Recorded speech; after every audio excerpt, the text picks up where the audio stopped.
What's going on, mi gente? Beautiful Sunday morning here in the Jersey Shore area, and it was a beautiful morning till I took a little curveball as I finished watching the Phillies game from last night's Saturday night game 2 of the series against the LA Dodgers. And the narrative of the Phillies of the last week has been, number one, the enigma of play that has been at Citizens Bank Park, but number two, the lack of hits, the lack of runs predominantly is the issue here with the Philadelphia Phillies. And in game 2 against the Dodgers, the Phillies would fall 7-4, losing back-to-back series at home at Citizens Bank Park. And this is going to be one of those games where, look, the bats did wake up a little bit, but it was just not enough. Obviously, Bryce Harper coming back was a huge storyline in this game, but Bryce Harper, although I will say, before this game, you had 4 runs in 4 days. You get 4 runs in 1 game. So clearly Bryce Harper elevates this team's play, as we all know. But you had a bullpen that kind of did implode a little bit. Aaron Nola had a solid outing in this game as well. And unfortunately, he did not have more runs to come up with. And for the Dodgers, they put out another bullpen game. They had a total of, I believe it was 6 pitchers here today. Oh my God. 1, 2, 3, 4, 5, 6, 7, 8 pitchers in this game. And yet the Phillies still could only muster 6 hits off of 4 runs in this game. It is truly, truly remarkable. But thank you so much, guys, for tuning on into this game recap. A little bit of a shorter one because obviously it is my day off, and I do want to talk about this game because the Phillies lose yet again another series. But thank you so much, guys, for checking it out. And a big shout out to our sponsor, Lots of Rain Watches. If you guys are in the market for a brand new watch, make sure you guys are checking out Lots of Rain Watches, and make sure you guys are using promo code ParceroPhilly for 10% off of your purchase of a Lots of Rain watch. Definitely got to give a big shout out to our friends over at Lots of Rain. But to start off this game, like I mentioned, Aaron Nola was wheeling and dealing through his first 5 innings. He did allow a couple runs, but for the Phillies, they got off early. You put Mitch White, who is the starting pitcher for the Dodgers in this game, you put him in a tough situation, and Mitch probably felt himself a little bit too much because to start off this second inning, in the bottom of that second, Nick Castellanos would take advantage of Mitch White's third best pitch, which if you're Mitch White, why would you throw your third best pitch with a 3-2 count to Nick Castellanos? But hey, thank you so much for that one. That would bring in a double for Nick Castellanos. And then, of course, right after that, you get yourself Gene Segura, Nick Castellanos would walk on that one. After that, but still, why would you throw that pitch when you know you don't feel confident that, and that would leave the strike zone? So you get Nick Castellanos who would walk, followed by a Kyle Schwarber line out, and then Gene Segura would come up to bat. And obviously, Gene has been pretty solid so far through this month of May, and he would get a nice little double, a great job of positioning himself to get this ball. It was supposed to be a splitter that just was not splitting. And that ball was perfectly pitched for Gene Segura to get that ball into left field, to get a double, to bring in Nick Castellanos. Nick Castellanos could have been at first base, and he still would have scored in that run. And the Phillies would go up 1-0 early in this game. In the third inning, however, to start this bad boy off, you get 2 strikeouts for Aaron Nola, great job, and then Mookie Betts, who the at bat prior in the first inning, Aaron Nola would strike him out with a nice little curveball. Aaron Nola would try to go with that same exact curveball to Mookie Betts, who we all know is a very smart baseball player, and he would knock this bad boy out of the park. And Aaron Nola would allow his first run in this game in the top of the 3rd inning.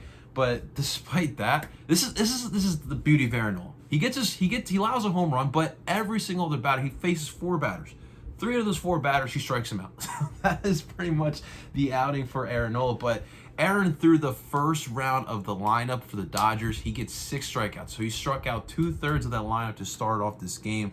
So that kind of tells you what kind of a day it was for Aaron Nola, as he had himself a solid outing here. But in the bottom of the 3rd, the Phillies would get some more run support for Aaron Nola. Rhys Hoskins get a single, and then Alec Boehm right after hits that bad boy in the left field. What a great job by Alec Boehm to get a home run to bring in 2. And at that point now, we got ourselves a 3-1 game. And in the bottom of the 4th inning, This is where the runs would end as Kyle Schwarber would hit a solo shot home run himself to get the score 4-1 in this game. And like I mentioned, that would be it for the Philadelphia Phillies, as they would not be able to bring in any more runs. After that, it really was just a downfall for the Philadelphia Phillies, as they would allow 6 more runs to finish out this game. And for Aaron Nola, I really do feel for Mr. Nola, because like I mentioned, he had a really good game. 9 strikeouts here today. He went 5 1/3 innings pitched. He allowed 5 hits, only 4 earned runs on that one. And we know when it comes to Aaron Nola in those outings, he's gonna look great for most of it, but there are always gonna be those pitches that just get by him. And this is the professionals, and obviously the Dodgers have a really professional league lineup. I mean, 1 through 9, it's pretty stacked, and unfortunately that he just could not keep it down. But at the end of the day, I would take 5 1/3 with 9 strikeouts and 4 earned runs, because also too, you had a tie game. Once Aaron Nola left the game, it was a tie ball game. So now at that point, you're thinking that you're going to be able to put out 4 innings of solid relief pitching, and your bats are going to get you some runs. Unfortunately, that did not happen, and that is the issue with the Phillies.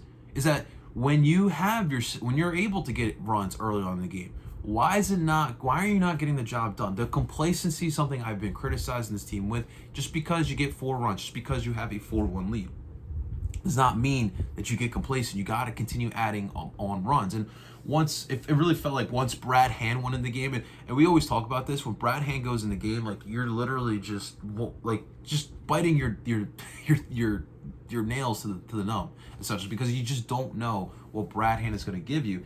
And really, the 7th inning is really what we need to talk about here for the Phils, because this was the best opportunity with a tie ball game for the Phillies to get some more runs and get the lead and get yourself a comfortable lead. You get to start off this inning, you get an Oduel and JT Realmuto get on base. Oduel gets the walk, JT gets hit by a pitch. Johan Camargo comes in and he, after subbing in for Bryson Stott in a pinch hit situation, does a great job of bunting and gets a sacrifice bunt. But what a textbook bunt by Johan Camargo, and that would advance runners. Now you got men on second and third. And then followed by that, the Dodgers will make a pitching change, bringing in Daniel Hudson. Rhys Hoskins is a fielder choice. So now you got bases loaded. You got bases loaded now for the Phillies to get a run in. You have Alec Bohm up to bat.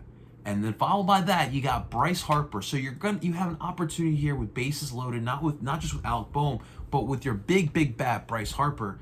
And Alec Bohm slides out to right field to Mookie Betts. And Mookie, I know he's got a great arm. Oduel, why? Why would you make that run? And it just also felt like Oduel was just not running as hard as he could to home plate as well. And so Oduel gets tagged out at home plate, leaving bases loaded with Bryce Harper on deck. And I really did feel like that definitely took the energy out of it, because in the bottom of the 8th inning, Bryce Harper would lead off and he would just fly out to left field.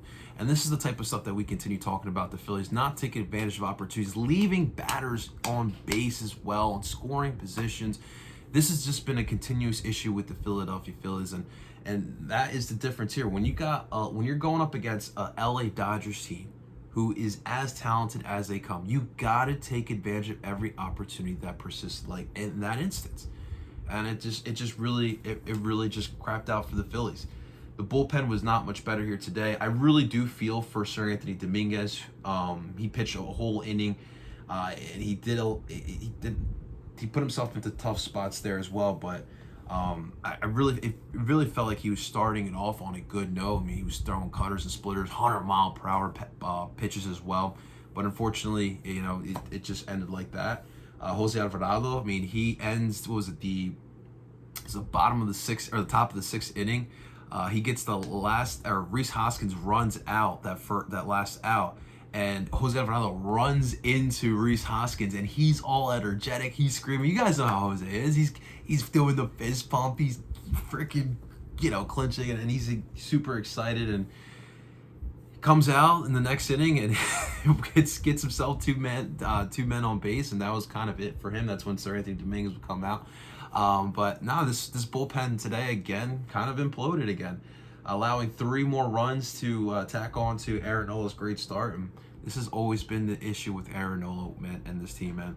So the Phillies lose this series against the LA Dodgers, losing back-to-back series at home, and you get Bryce Harper back, which was definitely big, but again, you cannot get the job done. And at some point, man, this is going to either go one of 2 ways. It either is going to go in the good direction that we need this team to go to, or it's going to go in a direction where things are going to get uglier than it is right now. And today, the Phillies are going to try to avoid the sweep. You got Zach Eflin on the mound, and I mean, with Zach Eflin, he had a solid outing in the last one, and I'm really hoping that he can bounce back from that one. And of course, he's going to go up against Tony Gonsolin, who is currently hot right now, 4-0 with a 1.64 ERA. And really, what you're looking for here today is Zach Eflin to kind of build off of what he had in his last outing against the Padres. That was really solid, and you want to see him continue doing that. And of course, you also want to see these bats continue to wake up. I mean,